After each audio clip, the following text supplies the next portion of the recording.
Hello, everyone. Welcome to the Film for Fans podcast, the podcast from movie fans for movie fans. I am your host, Ryan Dunlevy. That is my co-host, Rob Dunham.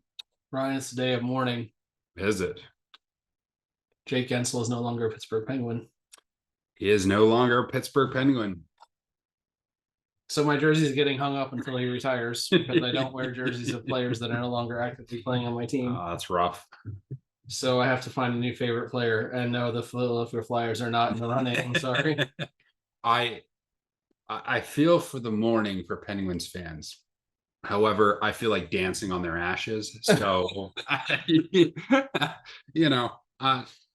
just to clarify, this is a PG rated podcast. So he did say Ash is. So yes.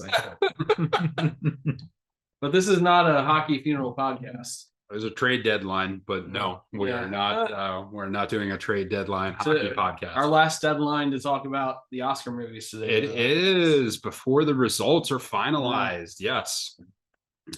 So we will be doing that. We'll be, doing one last pass through with the Oscars. We'll do our box office results. We're going to do a full breakdown on Dune Part 2. If you're a regular on the podcast feed, you'll know that we did an instant reaction outside of that. But Rob was unable to join us, so we haven't heard Rob's thoughts on Dune. And now that we have the benefit of time, we're going to do a full breakdown on the movie. Delayed reaction. Delayed reaction, yes. And we will conclude with our watch list, as always. So let's start with box office. Dune dominated. A fantastic opening, I would say, for Dune Part 2. Number one in the box office, $82.5 million in its first week. I'll come back to context for that, but we'll get out there. First week in the box office opens up with $82.5 million. Number two in the box office was Bob Marley, One Love, $7.4 million. This one itself has made $82.7 million. So that's another very successful. Almost made one Dune's opening week worth of money. It's true. It's true. But I think if you told anybody Bob Marley was going to make $82 million domestically, they would be very happy. Yeah. Ordinary Angels finished with $3.7 million in its second week, and that has done $12.4 million. So a solid one for a lesser studio. The Chosen season 4 episodes 7 through 8. These things continue making a solid box office number. They're basically just rolling out the entire season in the box office at this point. So first week in the box office for episodes 7 and 8 did $3.2 million. And they came out a little earlier in the week. So the total for that for almost a week has been $4 million. And rounding out the top 5 is you have Madam Web with $3.1 million. And that has made $40.4 million in its 3 weeks in the box office. Outside of Dune Part 2, anything stand out to you? Not other than the fact that outside of Dune Part 2, there wasn't a lot of money. There was not. It's true. It's true. And we saw that in the box office last week because there was like 112% increase in the overall box office take this week from last week. I would just say that, given the fact that I don't think, we disagreed on Madam Web a little bit, but it's not getting tremendous amount of positive publicity. We'll say that at least. 40 million is not a terrible result for where it is right now.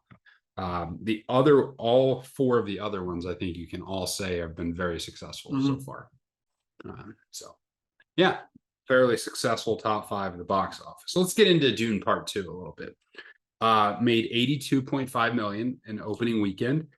Just for context, Dune, the first part, came out in 2021 and made $41 million. The slight context on that yet even further is this was when HBO and Warner Brothers was doing that, dumb simultaneous release thing where they released Dune in theaters and on streaming at the same day. So 41 million is actually pretty impressive given the fact that it came out straight on streaming. That movie ended at 108 million domestically and 433 million globally.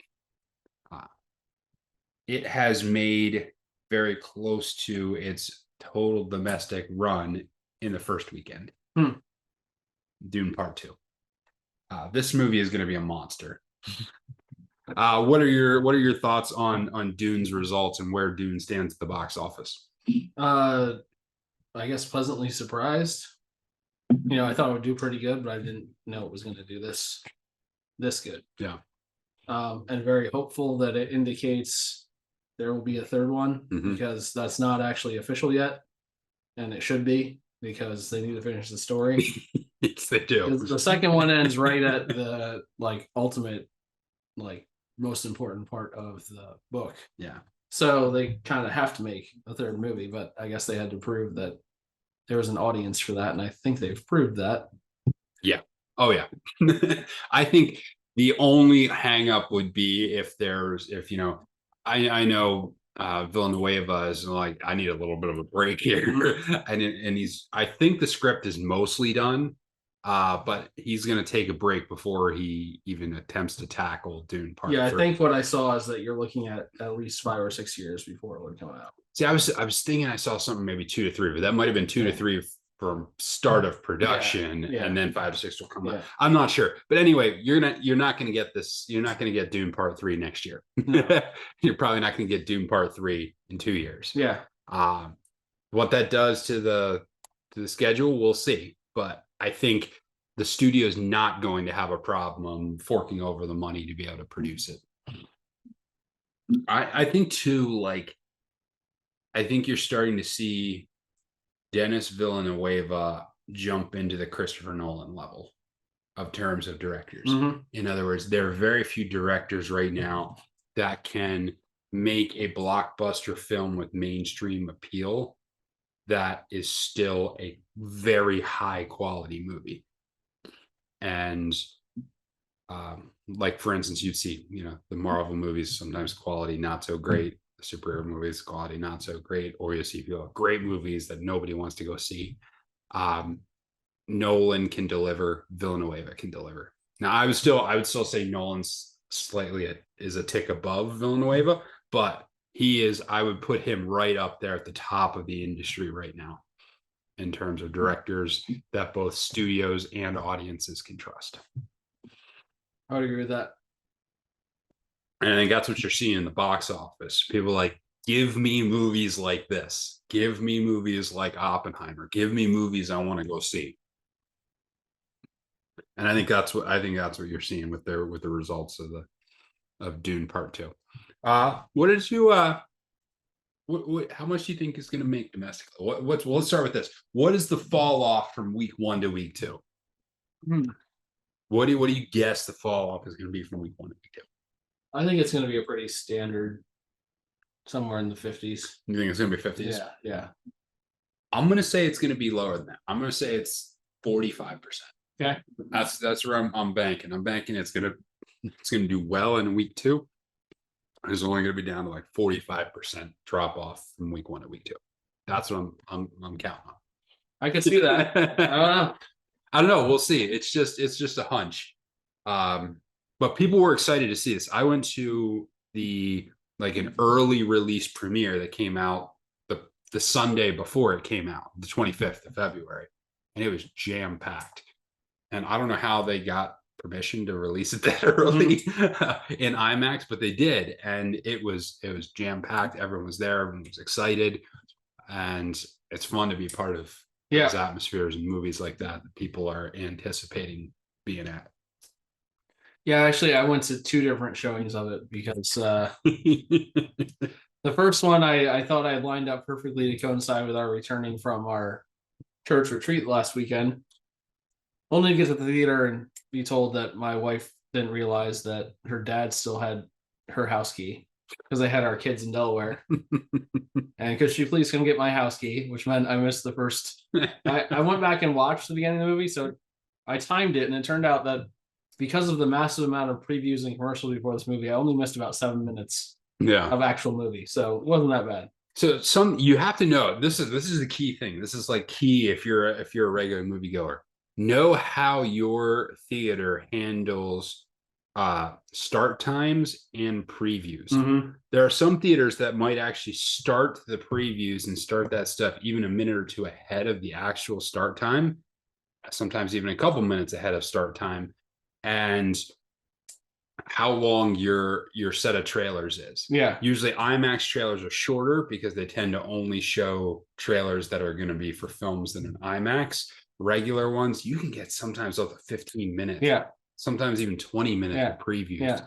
before the movie. I mean, my pretty standard timing for me at the theater I go to, because I know they start a few minutes after Yeah. the showtime typically, is at least 20 minutes. Yeah, I have done it twice now where my local Regal cinema, they start about 10 minutes after the showtime. They start the run.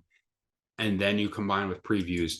I have showed up to the theater 27 minutes after the movie's supposed to start and had not missed a single frame of the actual movie. I've done that twice now. Yeah, well, it's crazy. It's good to know that, and that's what I was trying to do, but it didn't work out so much. Yeah. But we will come back with our full breakdown of Dune real quick. And let's move to our other kind of news item, and that is Sunday's the Oscars. Mm-hmm. Sunday is the Oscars. We'll now find out which movies win and which movies go home crying. Yes, movies can cry. Movies can make you cry. How do you handle the actual Oscars themselves? Do you watch it? Do you watch the whole thing? Do you tune in for a little bit? Do you tune out? Do you not watch it? How do you handle the Oscars? It really varies for me from year to year, depending on if I'm like super invested in one of the movies that has a chance to win things. Mm-hmm. And this year I am, so I'll probably end up watching most of the ceremony, I think. Okay. But I can't say that I do that every year. Yeah. I stopped watching the Oscars maybe 8-9 years ago, and I don't watch them. I don't watch. I would love to be there for the moments where like the awards are announced, but I don't want to have to keep checking back and forth because like all the things I don't like about the movie industry are all packed into like the Oscar ceremonies, like the overindulgence, the out of touch nature of like the actors when they're not acting in movies, all of the nonsense that goes with it. I've just had enough of it. Yeah. And so I don't watch. And I mean, even to begin with, like I've even lost luster on the awards themselves because of how the organization, the Academy, has decided to mess with the criteria and the ones that they're picking and all those type of things. So I don't watch, and I tune in afterwards. I get the list of who won, and I read some articles about it and parse through it afterwards. Maybe occasionally, like if Nolan ends up winning Best Director, I will then watch his speech. But like even the speeches, it's like I'm gonna spend 10 minutes thanking everybody. Yeah. And it's like, all right, like we don't know these people. We don't care. What do you got to say? Do you got to say anything interesting? And it's usually either all thanking everybody I know on the planet, or here's my political opinion that nobody cares about. So, I mean, there can be some cool moments. Like last year with Everything Everywhere All at Once and Harrison Ford meeting him on stage. Yeah. After they had not been in anything since Indiana Jones. That was pretty cool. Occasionally there's random acts of violence. Yeah. You remember from the opposite of random acts of kindness. You remember Will Smith being goaded into having to come up on stage and slap Chris Rock, getting himself banned. So that's fun times there. But outside of that, most of it's not great. So we'll see. If you do end up turning in, we'll have to turn to you for some highlights of the actual the on-site correspondent. Yeah. Nice. Yeah. But one thing we wanted to do is you still have time since it's Sunday and we're recording this Friday afternoon, hopefully to get it out shortly. You have the opportunity to binge some of these movies before the ceremonies starts this weekend. So I thought what we do is go back over the Best Picture nominations and tell you where you can access them for streaming, and then just give you, if you're only going to watch like one or two of these movies, which one should you watch? So we'll do a little bit of that. So in alphabetical order, the 10 Best Picture nominees and their streaming services. American Fiction. This one can only be streamed on MGM Plus. So if you happen to be one of the rare people that has MGM Plus or wants to sign up for a free trial, if they have one of those, you can watch American Fiction. If you have MGM Plus, please consult your doctor.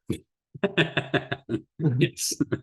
Now you can pay to rent these through like Amazon, Apple, those type of places. You can rent them. Usually, most of the ones you rent are about $5.99 for these movies. But it is available for rent if you don't feel like forking over any money for MGM Plus. But if you're going to spend $5.99, you can probably get a trial subscription or a month of MGM Plus for a similar amount. So it might be worth it if you want to see that. Anatomy of a Fall, no streaming option.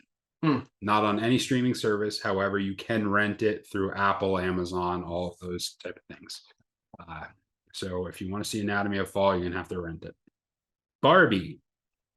You can watch Barbie on Max, or you can rent it. Killers of the Flower Moon.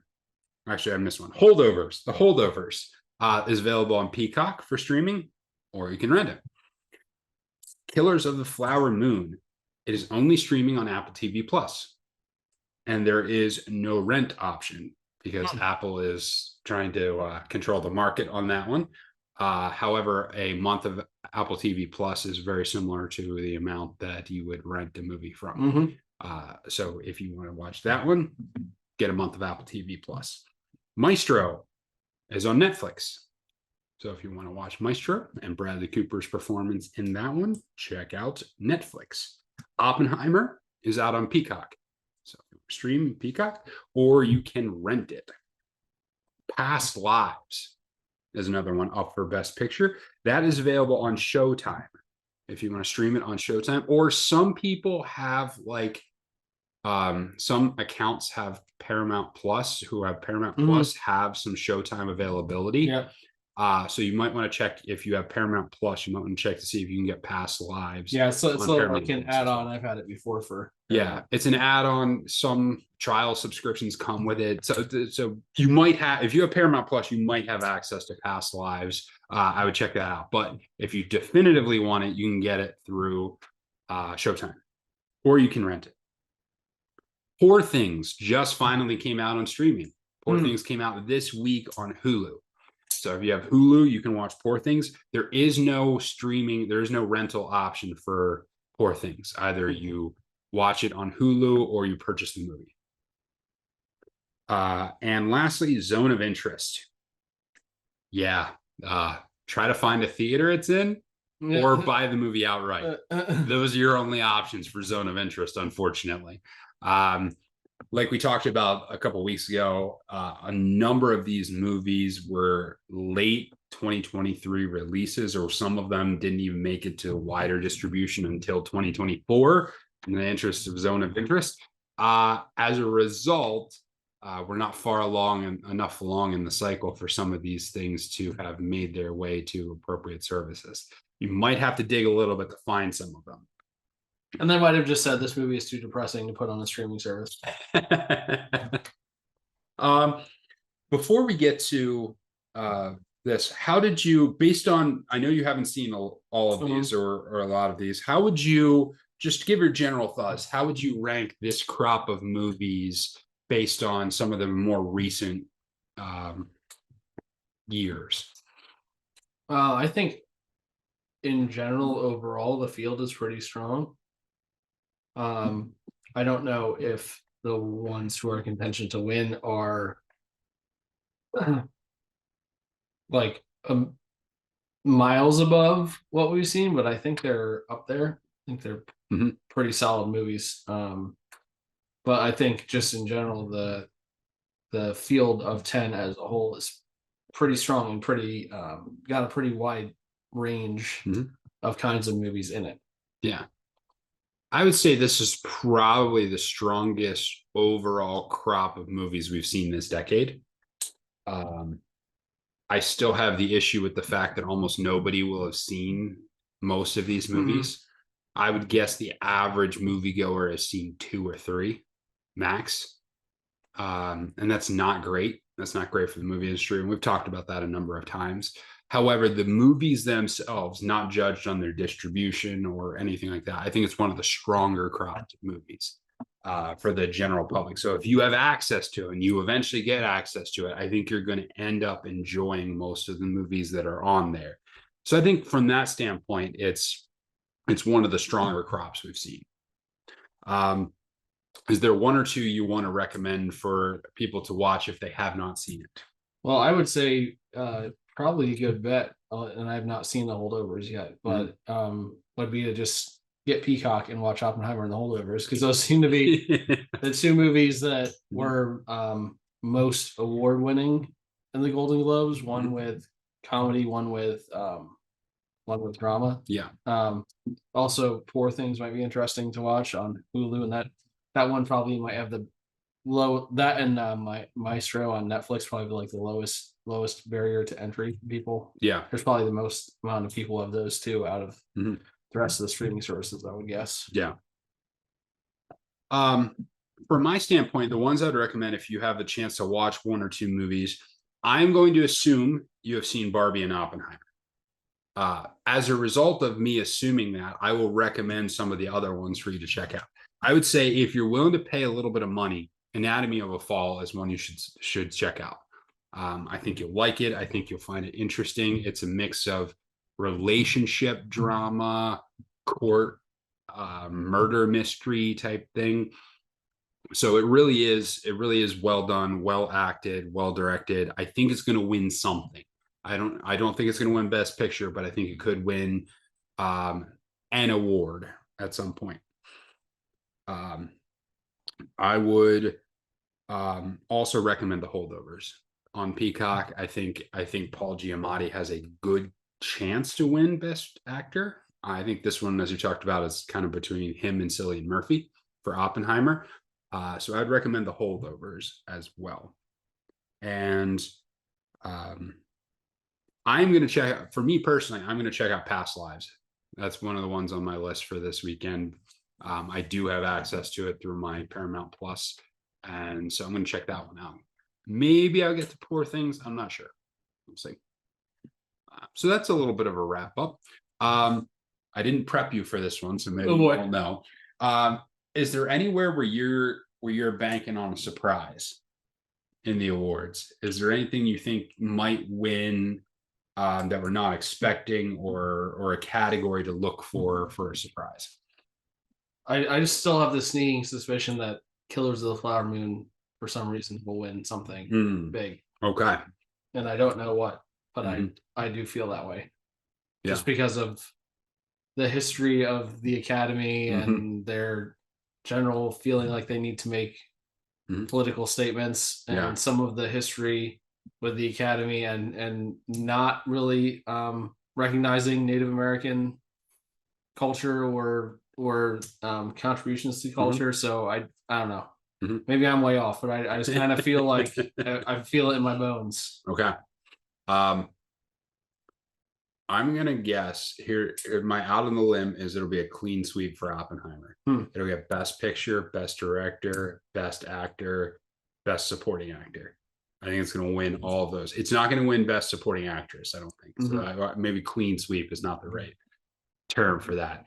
I think it's going to win the majority of the awards that it has been nominated for, with only 1 or 2 exceptions. I think we're talking with some productions and sound and stuff. I think you're going to end up with 5 or 6 Academy Awards for Oppenheimer. I wouldn't be mad at it. No. Okay. That is our kind of final pass at the Oscars. And now we'll move to our discussion item, where we are going to do our full breakdown on Dune Part 2.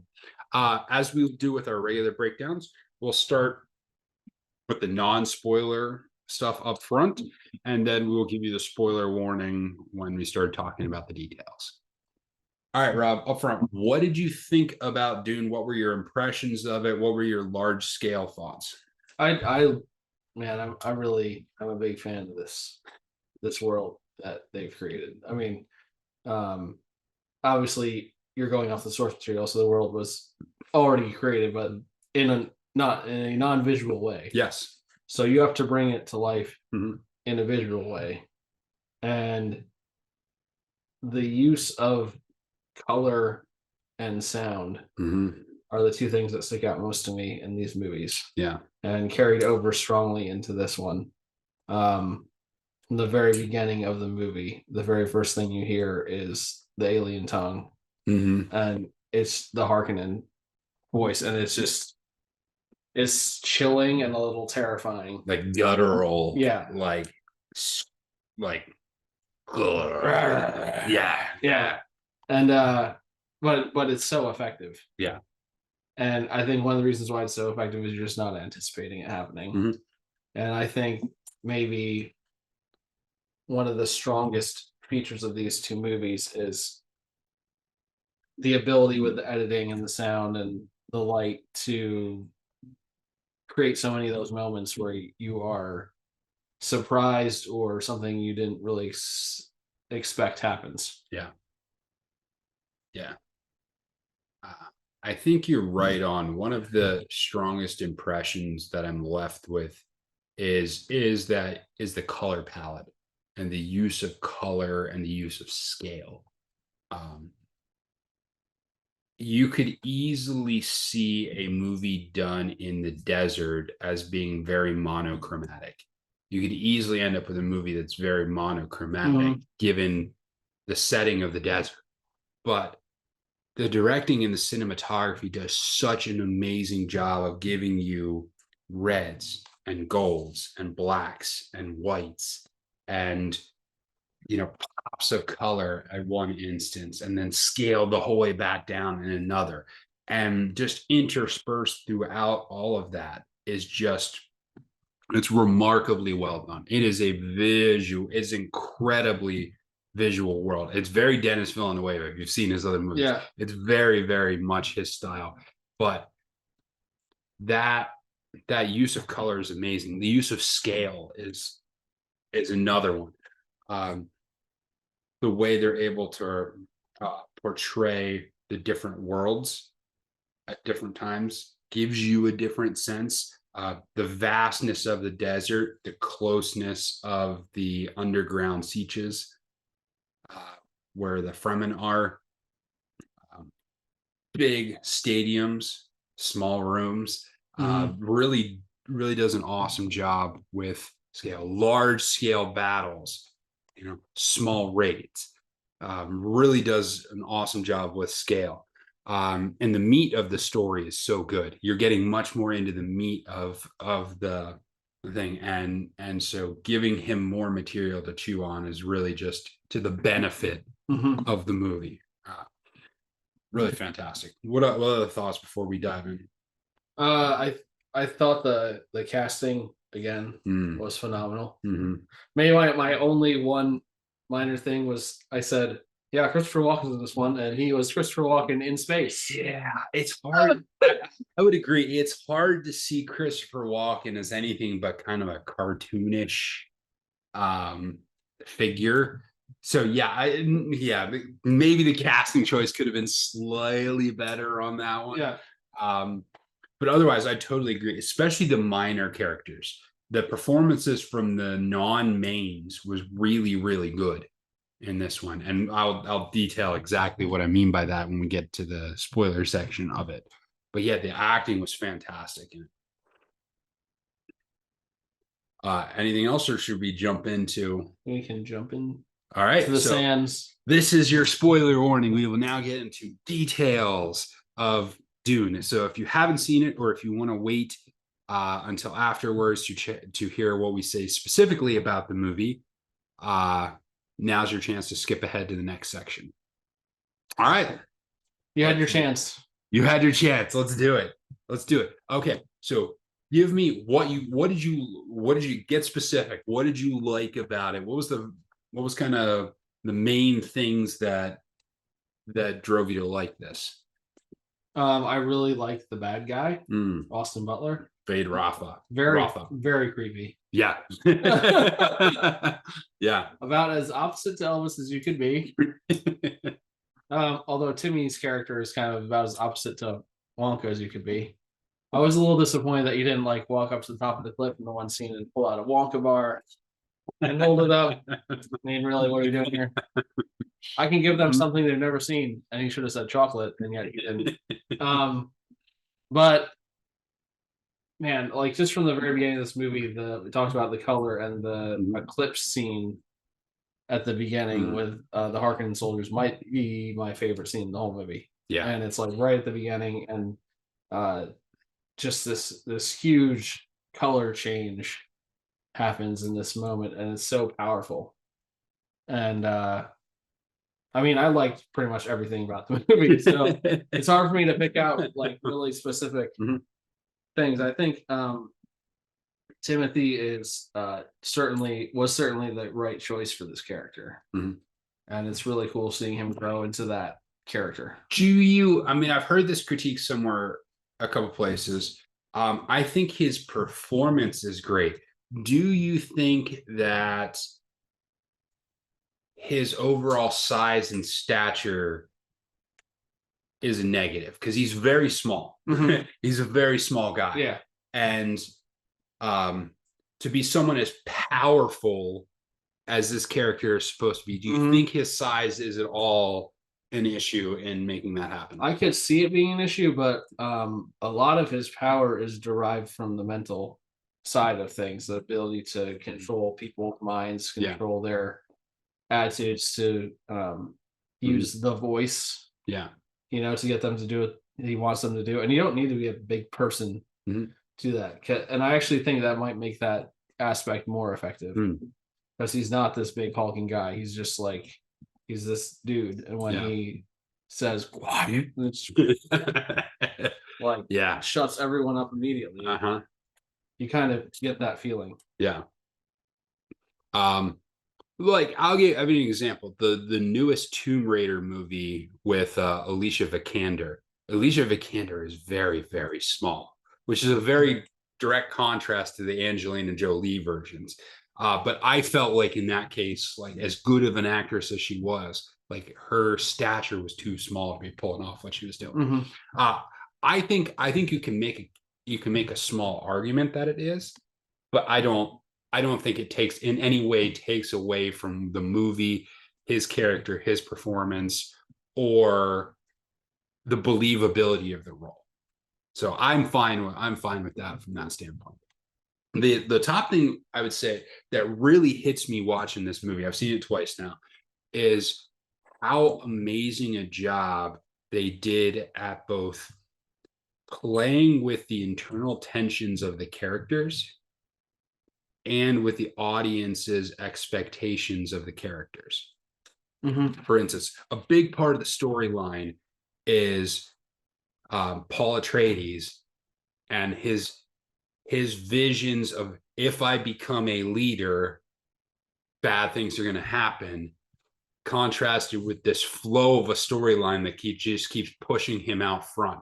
So there's a part of him that wants it, but a part of him that pulls back. A story that's headed in one direction and he's trying to resist it.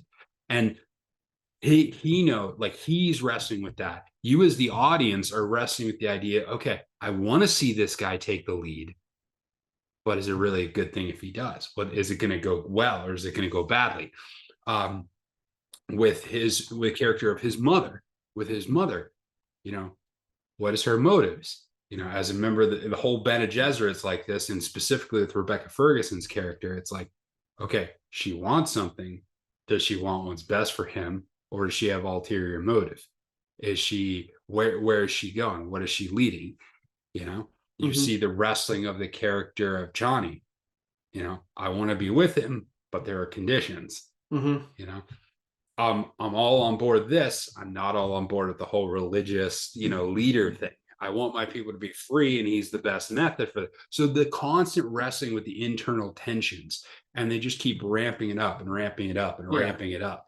And that just drives the storyline forward. And they do such an amazing job, both with directing, acting, and editing there to keep that at a high pace, to keep that character internal tension and the audience's expectations with the characters. They're very, very round characters. You want characters to succeed, but you're not sure if they should or shouldn't, and whose motivations is where. I think that's really, really one of the things that stand out. I think that's one of the hardest things about film, is that you have to show an internal struggle externally. Yeah.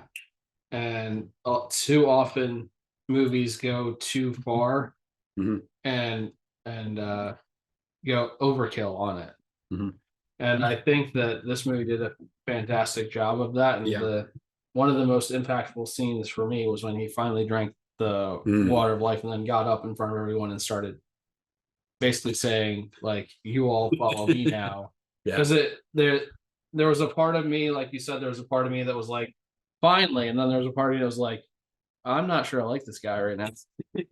Well, and that moment where he's like, okay, he's been avoiding this, he's been wrestling this, and after he gets up, he's like, all right, we're doing it, and he just comes charging into the room and just takes complete command of everything. And it's entirely different from there. It's a complete segue from one to the next. He goes from being one person to another, and there's a part of you that's like, he's just playing a role, isn't he? And then there's a part of you that's like, or is this who he's going to be going forward? And that's so good. It's so well done. Yeah, I like that. Do we want to just get into scenes, or do we want to talk about stuff we didn't like first?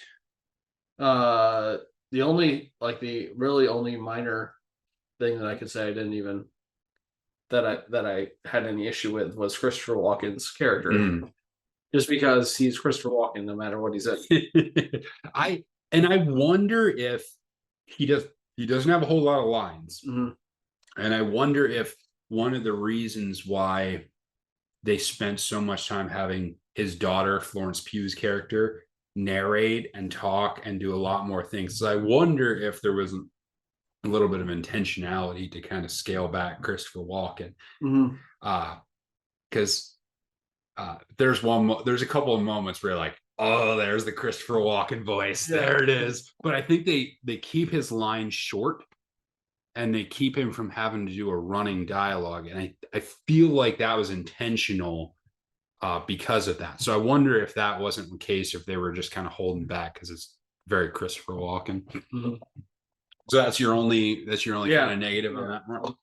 I would say the main negative for me is, and I said this in instant reaction, and after watching it again, I even feel almost even stronger about this. And now this is not going to in any way take away from my opinion of the film, but I did not feel like they did a great job of the transition between Paul Atreides, guest of the desert, to Paul Atreides, leader of the Fremen. Like there's this sequence where they keep showing like, well, I don't know if we're going to accept him. I don't know if we're going to accept him. I don't know if we're going to accept him. I don't know if he's going to survive. We're going to go out and let's send him out into the desert and test him. Like the moment where like they build this up, they're like, well, he might not make it. He might not make it. Let's send him out in the desert to test him. Like they give him a tent and they give him food and they have this conversation. You go out and do this. And like, you got to learn the ways of the desert. And then like, they show him walking off, and then Johnny comes and kind of like walks over with him. And then the next moment, like it's daylight and she's showing him how to use like the wind things. And then the very next scene is him leading a raid on a spice vehicle. And it's like, okay, like there's a lot that would have to go in there. Like ordinarily in a movie, you would get like a longer montage, like the training scene, the longer montage, or even like like him slowly gaining things, or even there's a scene directly after they take down the first spice miner, where it's like he's like, hey, look, you guys know the desert and I know the Harkonnens. Together we can really do this. And it almost felt like that scene should have been before the battle scene, like something to indicate that he is gaining favor with them, or a scene that says, hey, here's what we can do. We can do this and we can plan this attack and those type of things. There just wasn't anything there. Yeah. So it feels like a hard jump from I'm new to this group, they don't accept me, to now I'm leading attacks and I'm leading raids. That's my only thing. And I know it was 2 hours and 46 minutes long. Yeah. So it's like you have to cut somewhere. But I feel like you could even have put like, there would have been ways to edit it where I feel like that transition would have been better and would have been less jarring. Yeah, I'm guessing there must be something in there that was cut. Yeah, I'm thinking so. But you don't want to watch a movie and feel like, oh, they must have cut something there. Yeah. and that's I would say on a scale of like 1 to 10 disasters, this was like a 2. It was just like, it was noticeable and it was a break in the flow of the movie for me. Yeah. So yeah, I can't disagree with that. Yeah. But everything else was fantastic. Okay. Best scenes. What we talked a little bit about one of the scenes. What were the things that stood out for you? Or best moments or scenes? It might not be a whole scene, it might have just been a moment, but well, I think just the whole there's a sequence of scenes with the whole time when he goes to drink the water and then dies and he's like dead. You know, like what happens now? And then when they said it takes the tears of the desert spring and she's like, oh, that's my name. I thought that was a pretty powerful moment. And then to build that into the scene I talked about where he gets up in front of everyone and basically takes the reins through to the end of the movie at that point. The third movie, if it is made, is temporarily titled Dune Messiah. Yeah, which would be the second book. Yeah. This one kind of takes you through the end of book 1. Yeah, which would I mean, that's very much the kind of character that he is portraying in this last maybe 30 minutes, 45 minutes of the movie. Yeah. So I just think that whole sequence throughout, as he finally steps into that role of power, because it shows a different side of him than that has been seen. Yeah. Because before he's been entirely laid back and meek and just wanting to help out with things and just be a part of things, and to see that transition into him taking leadership, I think is pretty impressive and well done in the scope of the movie. And sure. The fight scene with Austin Butler too is just like brutal. And like everything fades out and it's just them fighting, and that was pretty awesome. That was great. I really enjoyed that, and they did it well. There's sometimes on rewatch when you're seeing an action scene, is like, all right, I've seen this, like, there's not much here for me. This one is going to hold up on rewatch for sure. It's a really good and worthy last fight. One of the ones that stood out to me was him riding Shai Hulud, the sandworm, for the first time. That was a cool scene. That was fun.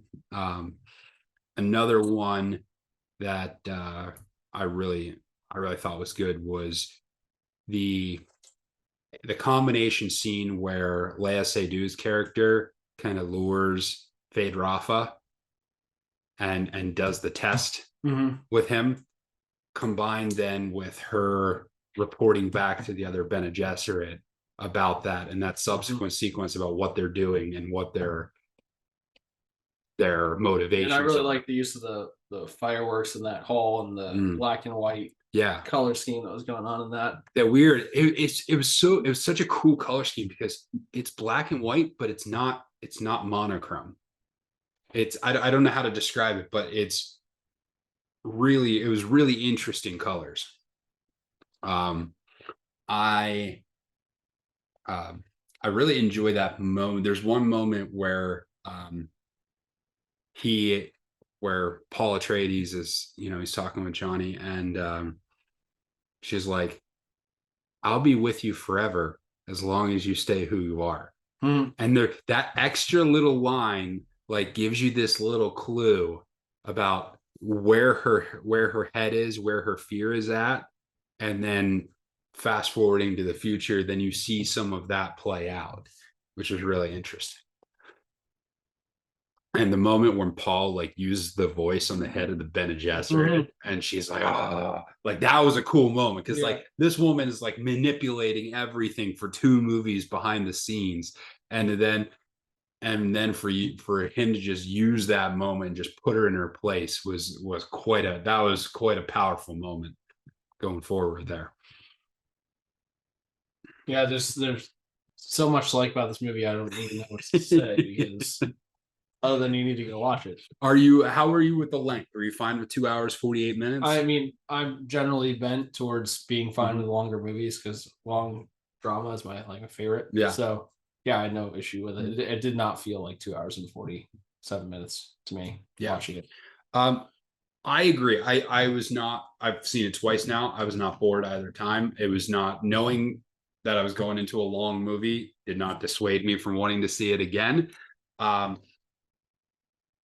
You could make a case that the pacing on the front end is a little slow, but I think it's fine. Like it doesn't bother me. And I think that part of the story is necessary to connect him with what's going to happen next. So I'm fine. I was fine with length. Anything else? I don't think so. All right. Well, that is our full-on breakdown of Dune Part 2. And make sure you go see it. It is absolutely worth it. Go see it in IMAX if you get the chance. That would be fantastic. And now we will end. I would say just one note. Sometimes you can watch movies out of the context of having seen a previous movie or a following movie. I really think with this movie you need to see the first movie. Yeah. So if you haven't seen Dune Part 1, go watch that first. Yeah. Or even I would say, like, if you saw it when it first came out and you haven't seen it since, if it's been 3 years since you saw Dune, then I would definitely go check it out again, because it is almost a direct continuation. They pick up almost directly for where the other one left off. Yeah. So it is one long story. So you're going to want to be familiar with Dune Part 1. Yeah, that's a good call. All right, so we'll finish off with our watch list, movies that we watched over the past week. We've already talked about Dune 2. So what else did you watch? I mean, I also watched Monster High last night. Oh, did you? My daughter had a sleepover with a couple friends, and I've now seen that movie probably 10 more times than I would have preferred to. But I mean, the music is catchy, but it's also about like teenage monsters, and I don't know. It's not really my normal movie. Yeah, watching stuff. But fair enough. I started to watch, and I'm hoping to continue watching and get through all of them. Kung Fu Panda 1, because Kung Fu Panda 4 is coming out. Yes, in not too long, and I'm planning on taking at least my son to it. Mostly my daughter, if she wants to go too. So I want to watch through all of them before I see it, because I need to remember the story. But I do gotta say there are some great lines in Kung Fu Panda, especially in the first one. There's no charge for awesomeness. Fair enough. It's a great line that should be used by everyone all the time. Yeah, but only if you're awesome. If you're not awesome, you can't use that line for sure. Yeah. All right. I got 2 other movies in this week. One I watched for our for the weekly movie challenge, which was to watch a movie that has something to do with money, either money in the title or money in the storyline or something along those lines. And there's a whole community that's doing this. My favorite entrant was someone watch Ip Man, because Donnie Yen was the lead actor in that one. It's a little bit of a stretch. If you're not familiar, yen is the Japanese currency. Yeah. And so that was pretty cool. But I watched Money Train, and I kind of am really surprised I'd never seen Money Train before. 1995 movie, Wesley Snipes, Woody Harrelson, and J-Lo. Somehow I'd never seen this movie. not the greatest. What I would say is the acting was good and the movie was entertaining, but everything outside of the main actors is kind of like, it's okay. Not the greatest example of a mid '90s action drama that you will ever see. And you can take that to the bank. Or not. I don't know. The basic plot is and this shows how old school it's like when the New York subway was coin operated, and so the money train was like their high security train that they would go through all the stations and collect all the money at all the toll meters. So it all pile up in this one money train that they would take through, and so then they go to rob the money train. So check that one out if you want. And I watched The Saint. The Saint is one of my favorite movies. I really like The Saint, Val Kilmer and Elizabeth Shue. Kind of that classic post-Cold War Russia action movie. Has a romantic element to it. Yeah. But kind of a cool, like, thief spy film set in, post-Cold War Russia. Yeah, and I can certainly see elements of that movie echoed and expanded upon by Mission Impossible. Like especially some of the European street scenes and things like that.